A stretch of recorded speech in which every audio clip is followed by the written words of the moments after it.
and the Bowman's capsule. Can you see my arrow? This is the glomerulus and the Bowman's capsule.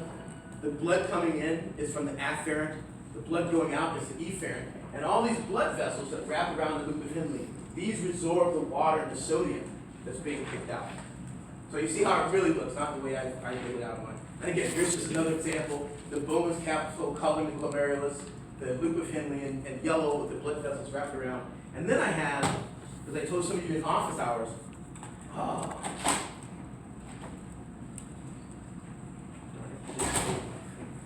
anyway. So then I have a video that shows all of it in motion. If it'll come up.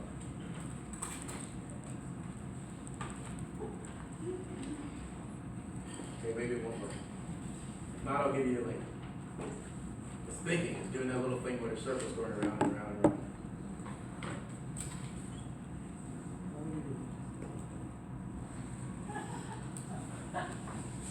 Oh wait, it's doing something. At least on my screen it's doing something. It's not doing something.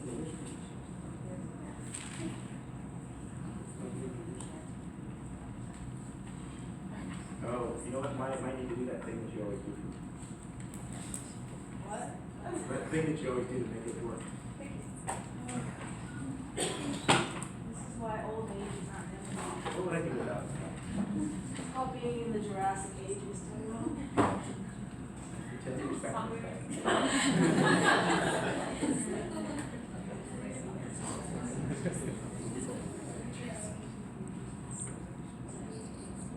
See?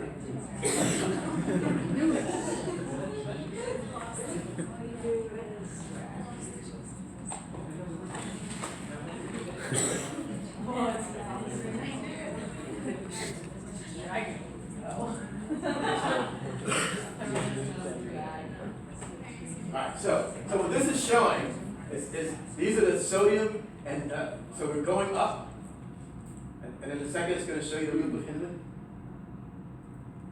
So this is like the urine coming down, so that's the water coming out of the descending part that I told you about, and then because the water came out of that side and diluted the salts, the sodium and chloride are coming back out the other side, on the thick ascendant. So again, it's just going to show you that a few times. So the yellow arrows are the water coming out, like I have drawn on the board, and then on the other side, because the water's coming out, the sodium and the chloride are coming out, and that's what's maintaining that gradient. And this is going to show you a picture now of how the blood in red, of how the blood vessels will actually take up the sodium and water that's coming out of the nephron. So see, as the blood's coming down, it's sending water out, and now it's resorbing that water that presumably was coming out of the collecting duct. So that's how you resorb the water back. So it's a little better than my static drawing on the board. Just a little bit better. Okay, so you get the picture.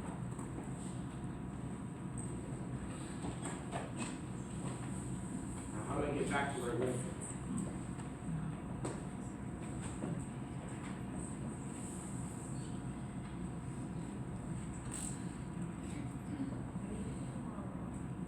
What? Oh, okay. Maybe that's it. I figured it. So what this shows, actually, which we're going to talk about today, is this shows the glomerulus again. So you can see my arrow. This shows the glomerulus inside the Bowman's capsule, that bag that I showed you, and the afferent coming here. You see there's a bunch of blue cells around the afferent. Look.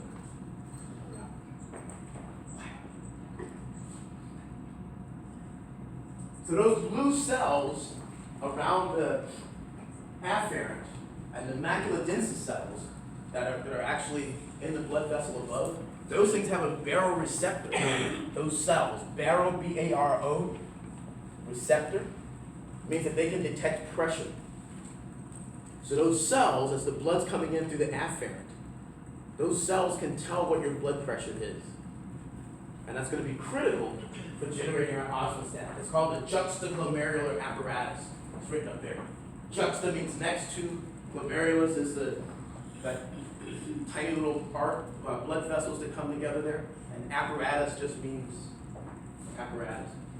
So among other things, we're going to talk about some problems with osmoregulation. I don't know if you guys remember, but a few years ago, we're going to talk about how if you get too much water, This is a woman from an old news clipping who was in some contest called Weave. Hold Your Weave for a Week or something like that. Where she was on some radio show and drank too much water and died. So too much water is bad. We're going to talk about the opposite. Too little water is also bad. Lil Wayne claims he gets seizures not because of what's in his cup, but because he sweats and he dehydrates. We're going to talk about why that don't happen. And then we're going to talk about why John F. Kennedy always looked like he was tan. Because that's related to osmoregulation as well. And then, of course, the highlight is I'm going to tell you why my daughter didn't pee in the desert. I think that's it. That's what we're going to talk about today.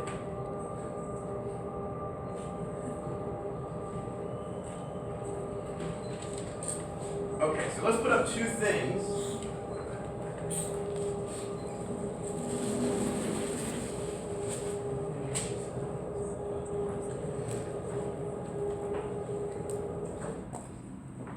One is this osmostat I put up, which you remember is not correct.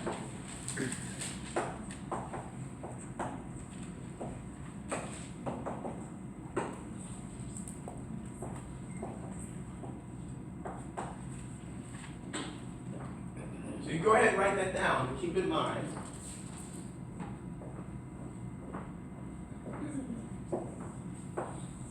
It's not correct.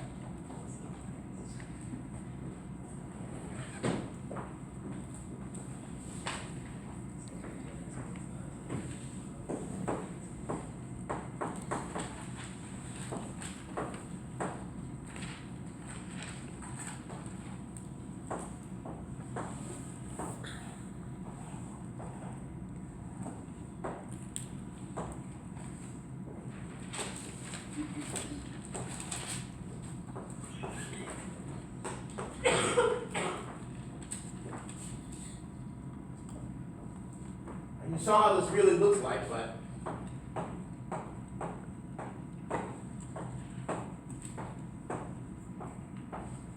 remember the sodium's getting more and more concentrated as you go down the descending loop. And you just saw this in motion because water's coming out.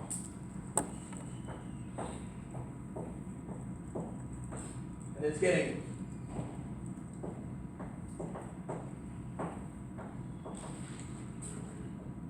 more and more dilute as you go up the ascending loop because sodium's coming out to meet the water. And then to make this concentrated urine, it becomes more and more concentrated.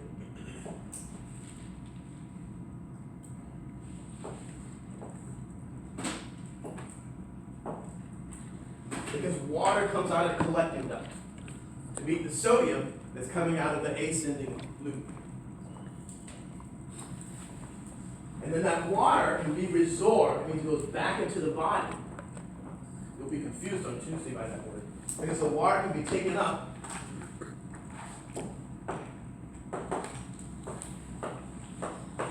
Because remember, this blood is now hyperosmotic because it's got lots of protein.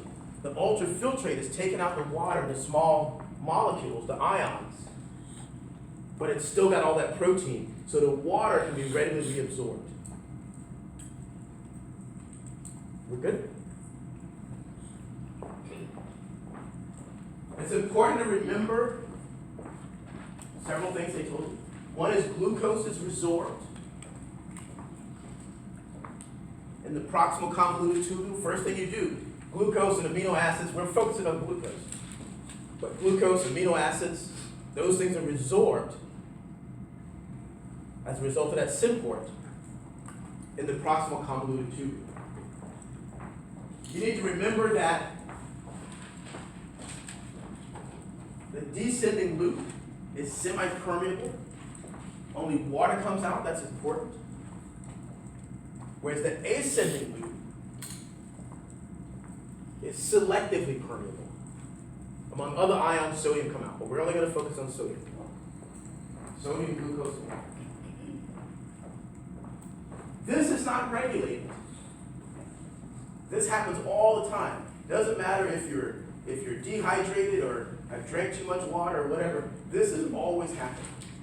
What's regulated is how much sodium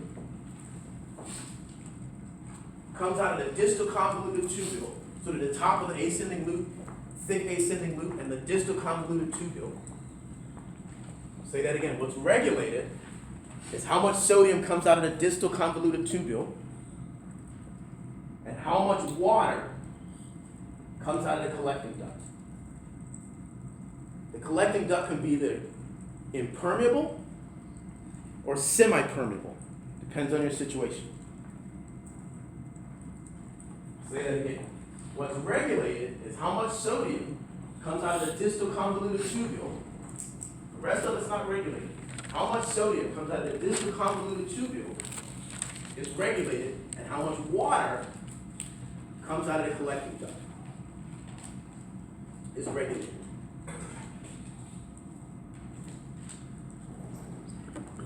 I want to do the rest of class today as if it were a midterm.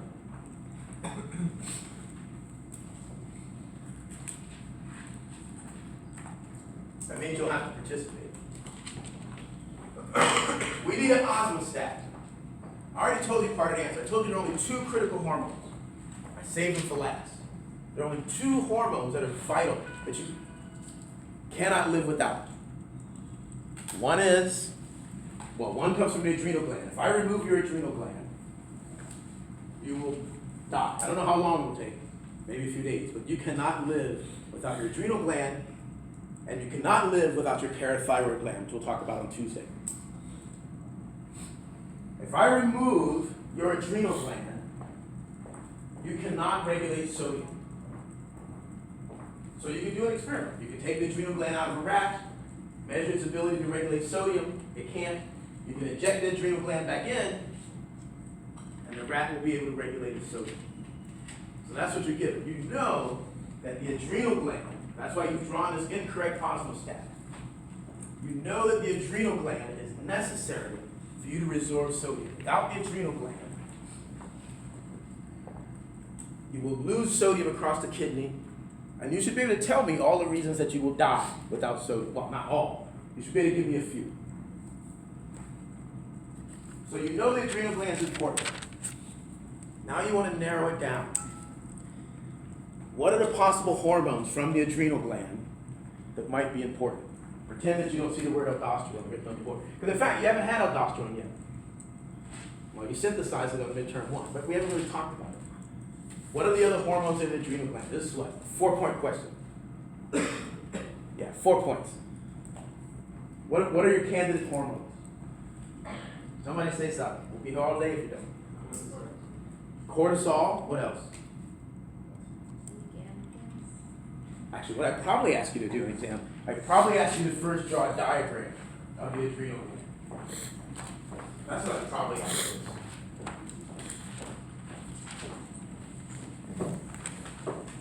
Okay, give me some. What else do I need inside the circle? Cortex and medulla. Okay? Good.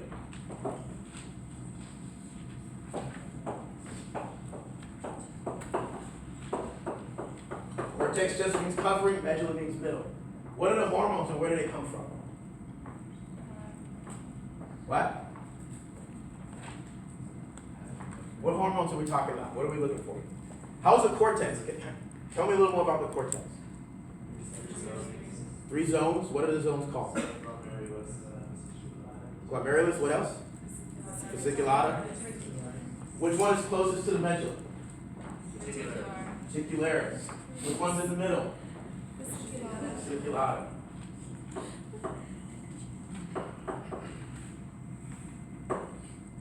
All right, what comes out of the medulla? All right, we haven't talked about it, but it's epinephrine. Epi means above. Nephron refers to the kidney, so it means above the kidney. So here are your choices. Epinephrine, which is a modified tyrosine. I'm not going to make you synthesize it. You go from tyrosine to L-dopa, to dopamine, to epinephrine. What else? What comes out of the R zone? Androgen. Give me one What's the main one? DHEA. Some antacid die on some DHEA.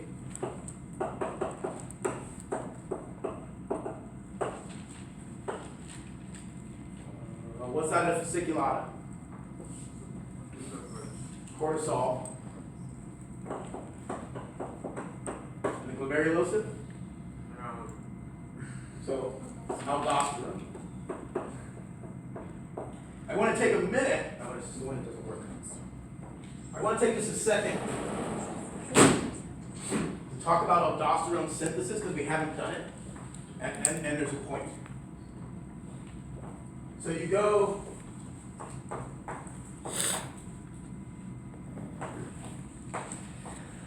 You know how to do that. You go from cholesterol to pregnenolone to progesterone.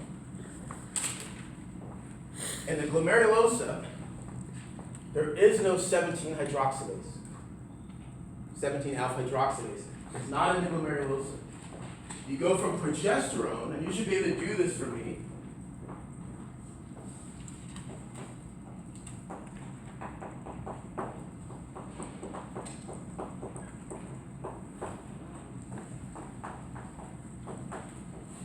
You go from progesterone to 11-deoxycorticosterone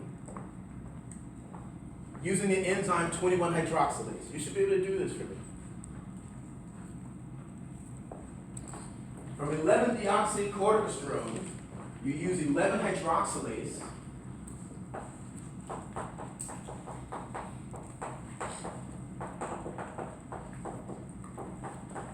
to make corticosterone, which is just cortisol without the 17-hydroxy on it. But you should be able to do it. If I gave you pregnenolone, you should be able to go forward, and I give you the enzymes, you should be able to make it. You've already done it. Here's why I want to show you this, though. Is corticosterone is converted to aldosterone by an enzyme called 18-hydroxylase.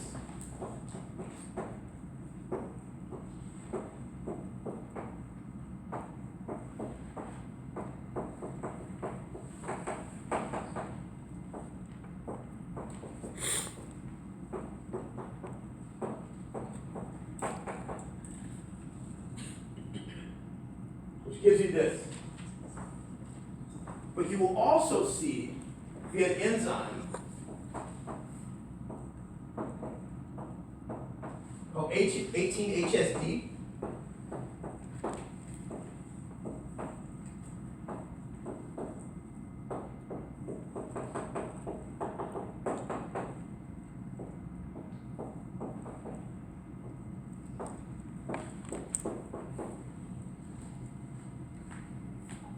Give you this molecule, which you'll also see written, are called aldosterone. But there's also another form, and I don't know if there's an enzyme that does it.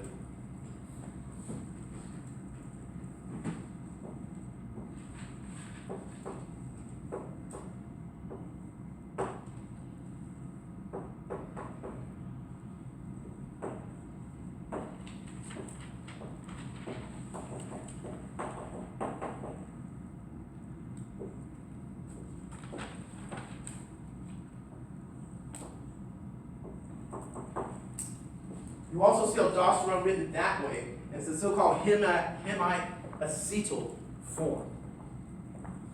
They go back and forth. They go back and forth, and as far as I know, they all equally bind the mineralocorticoid receptor. But you'll see aldosterone written all of those ways. So there's the 18-hydroxy form, there's the 18-keto form, and then there's the so-called hemiacetal form of aldosterone. As far as I know, they all bind the aldosterone receptor. And again, I don't know. I think this might be spontaneous. I've never heard of any enzyme that produces this thing.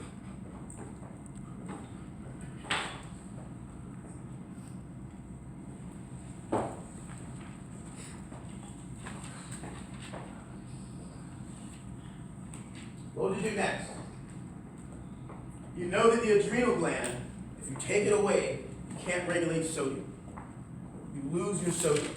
even if you eat sodium, you pee it all out and you lose it. You know that your adrenal gland has at least 4 options for you. Epinephrine, or adrenaline, DHEA/androstenedione, cortisol, and aldosterone. How would you figure out which one of those hormones does the thing? What was your next experiment be? You know that if you take the adrenal gland out, you can't regulate sodium. You know that if you put the adrenal gland back in, you can regulate sodium, and you now know that the adrenal gland makes at least 4 candidates, 1 from the medulla, 3 from the cortex. What would you do next to start building miosmostat? Hi. You would just take the adrenal out and you would put each of those. Put the individual compounds in. Yeah, you take the adrenal gland out, you put the individual compounds in, and let me tell you, if you do that, epinephrine does nothing. The androgens don't do anything. But both cortisol and aldosterone will help you retain sodium. What does that tell you?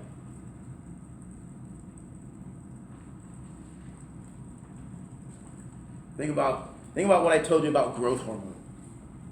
Does that tell you that cortisol and aldosterone regulate sodium?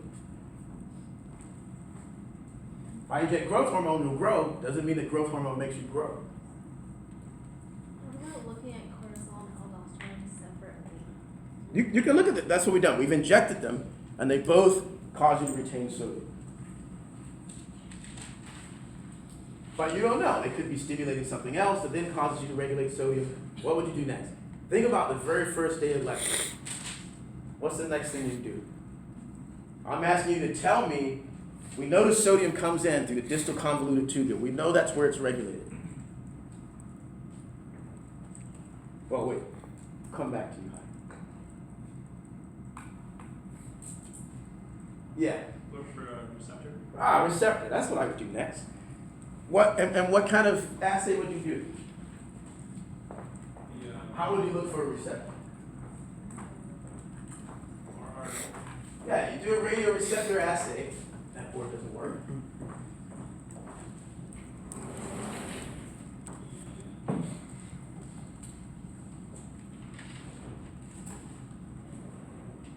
In fact, let's start making a chart.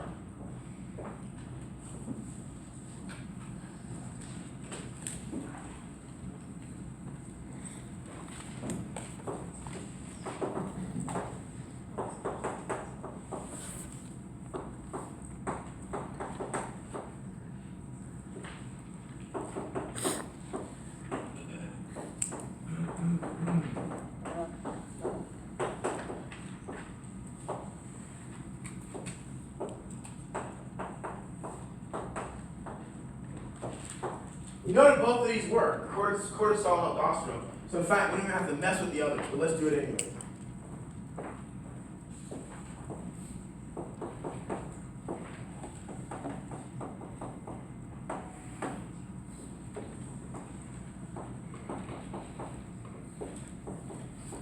A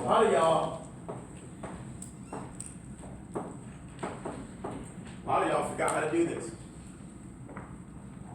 So if you did this experiment,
if you did this experiment, you'd find out that DHEA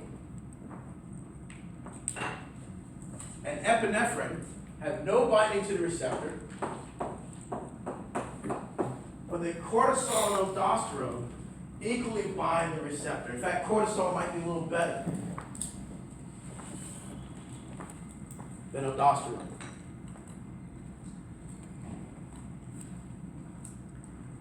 So the next thing I do is I find out which one is circulating, right? And let's forget about epinephrine and DHEA. They're out of the game now. You should be able to do these. You guys forgot how to do saturation plots, etc.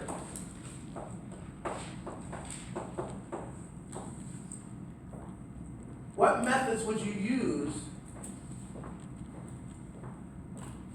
to measure the levels in the blood, in the plasma? Just technique, whatever, just say it. Radioaminoacid. Or, did somebody say ELISA? You could do it ELISA.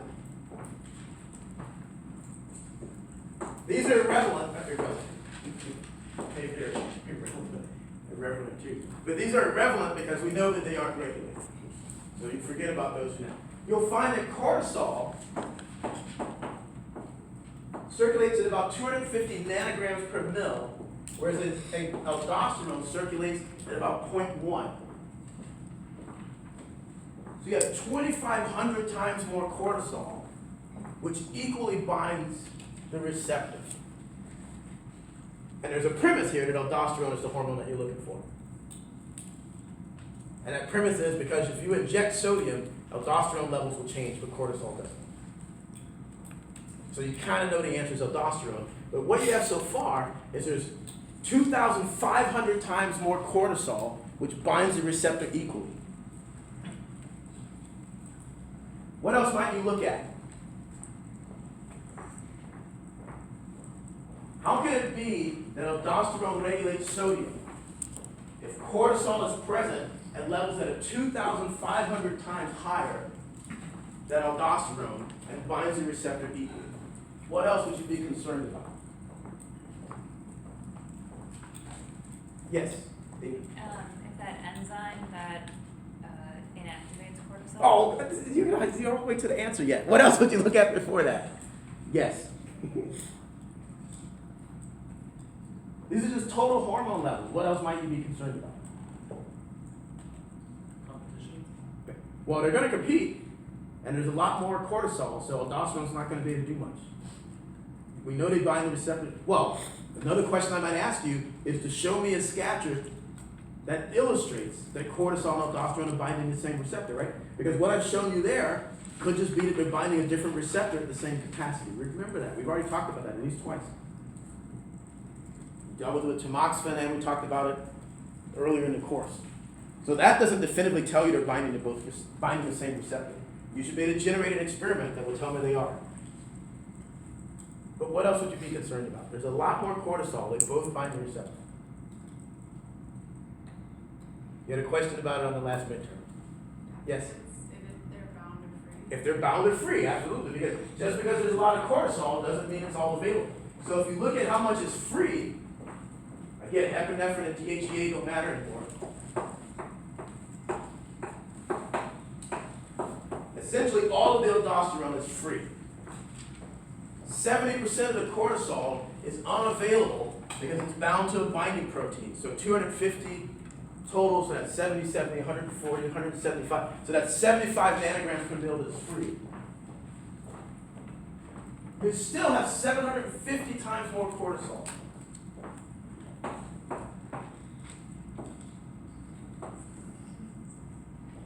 The answer is, as Dina pointed out, well, how many people know what the answer is? You have to think about the very first thing I told you, the very first day of class. For something to be a hormone, it has to be synthesized. You know that they're both synthesized. It has to be secreted. You know that they're both secreted. You measure it by RA. It has to travel, so you know that they're both traveling. Whether or not it's traveling free or bound is important.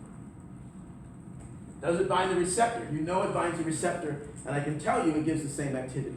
The key is the final D in estrad, and the definition of a hormone is that it's degraded. And cortisol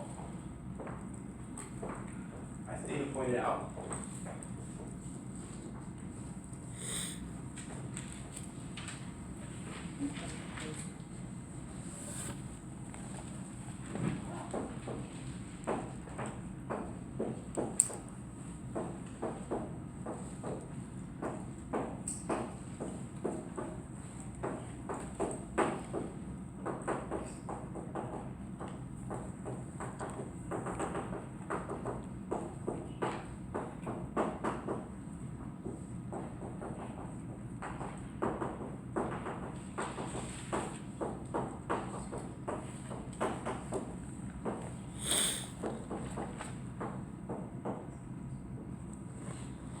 So in the distal convoluted tubule, this enzyme is highly expressed. So even though there's 750 times more free cortisol, which binds the receptor and activates it equally, this enzyme sits there like a sentinel, taking that one proton off. And once it does that, the cortisone, so this is cortisol, also known as hydrocortisone, but this cortisone cannot bind the receptor. In fact, one year there's an interesting herb, I think comes from China, but it's marketed by a Japanese company called Saiboko 2. There's an interesting herb that blocks 11-beta-HSD that's actually used clinically to elevate cortisol levels. For example, if somebody has an autoimmune disease. So even though there's 750 times more cortisol, this enzyme prevents that cortisol from regulating sodium.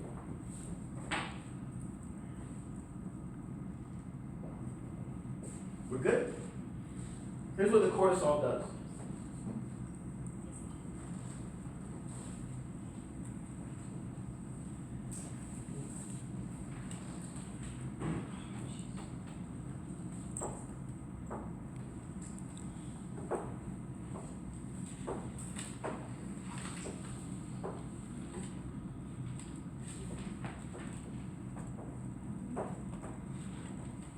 In the distal convoluted tubule, so that's my cutaway of the distal convoluted tubule. The sodium's coming through.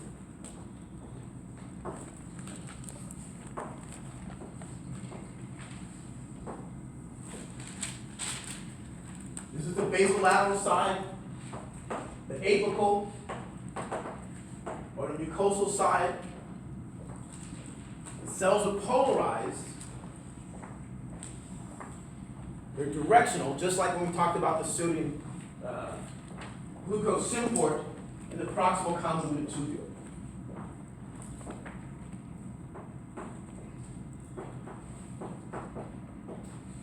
There's a channel called ENaC. It stands for epithelial sodium channel. Epithelial sodium channel. Epithelial sodium channel. It's only on the apical side.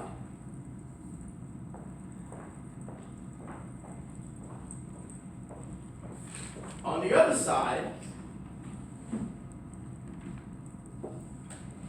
so this allows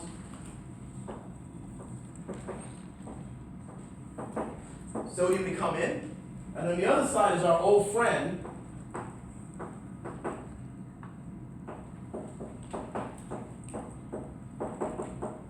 the sodium potassium ATPase, to maintain that gradient.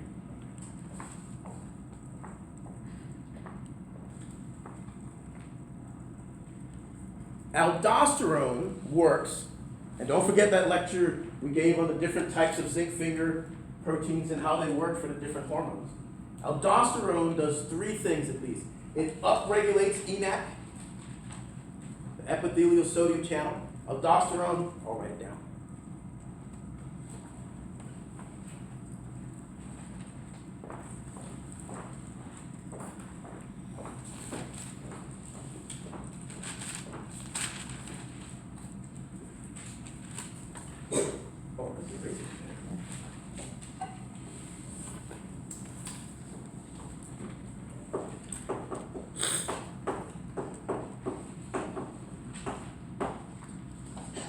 Upregulates ENaC.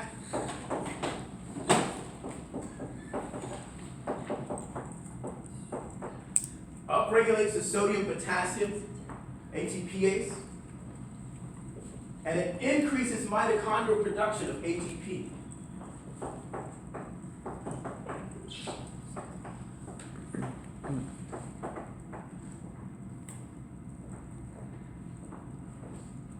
So aldosterone binds to its receptor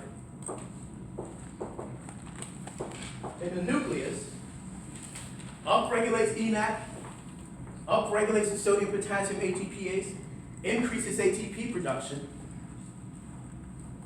so that you can increase the sodium resorption. So instead of going out to the urine, the sodium is now going back into the body.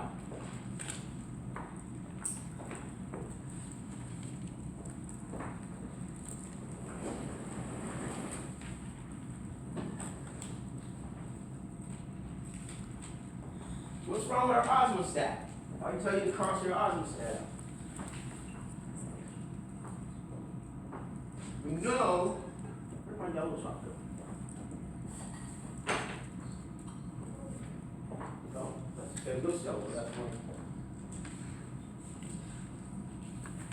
You know how much time I spend walking around my house like this, looking for my beard? I mean, that's not that I've It's disappeared.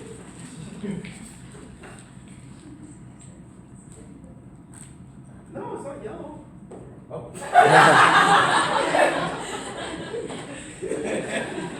Oh. Okay, so no, come on. In my defense, look, they look the same. The yellow. You can't come off. Sorry. So we know that this part is true. If aldosterone goes up, sodium goes up, and if aldosterone goes down, sodium goes down. What else do we need? Now, what else do we need to make our osmostat work? So, aldosterone regulates sodium. We got half of it. Yeah, what's up? We need to show that sodium regulates aldosterone. How would you do that? What's your name again? Oliver? Oliver. How would you do that? I'm not sure. Okay, so that answer is right. We need to show that sodium regulates aldosterone. How would you do that? Yeah. Is there like a sodium receptor? Could be. Give me something more crude than that. Yes, you're on the right track. He said, is there a sodium receptor? The answer is no. But give me something more crude than that. Baroreceptors you mentioned earlier, like conditional sodium. I don't know if the baroreceptor. Okay, wait. So. More pressure? Yeah, well, you're getting close, Oliver. Could you just give sodium and then measure aldosterone levels over top? Okay, well, I can tell you, so that's a good answer. So in vivo, if you inject sodium, aldosterone will go down. But just like I asked you, does that, you inject growth hormone and you grow, but just because you inject it in vivo, does that mean that sodium regulates aldosterone? What's up, Max? You could take an adrenal gland and inject sodium into it. Oh, yeah, that's what you do. So if you take the adrenal cortex, in particular, take your zona glomerulosa and apply sodium, different concentrations of sodium solution, and measure how much aldosterone is released. You got that? That's like I don't know, that's a 6-point answer right there. So you take out the adrenal gland, you take out the zona glomerulosa. You do the in vivo experiment first. That was a good idea. If you inject with sodium, you find out aldosterone levels will change. Now you want to know if it's direct. You take out the adrenal cortex, you take out the zona glomerulosa, you apply some sodium, different sodium solutions, and nothing will happen. So that's why that's wrong. Aldosterone regulates sodium, but aldosterone has no idea how much sodium there is in the blood. What if you expose the cells to different water pressure? What if it's not the sodium that's the signal, but the water pressure? If you expose the cells to water pressure, no difference. So that's a good answer. So the other question is maybe it's not sodium, maybe it's osmotic pressure. So if you take zona glomerulosa cells and expose them to different osmotic pressures, nothing. We can't go any further because there's no way you can figure the rest out unless you know it. Here's what happens. Here's what happens.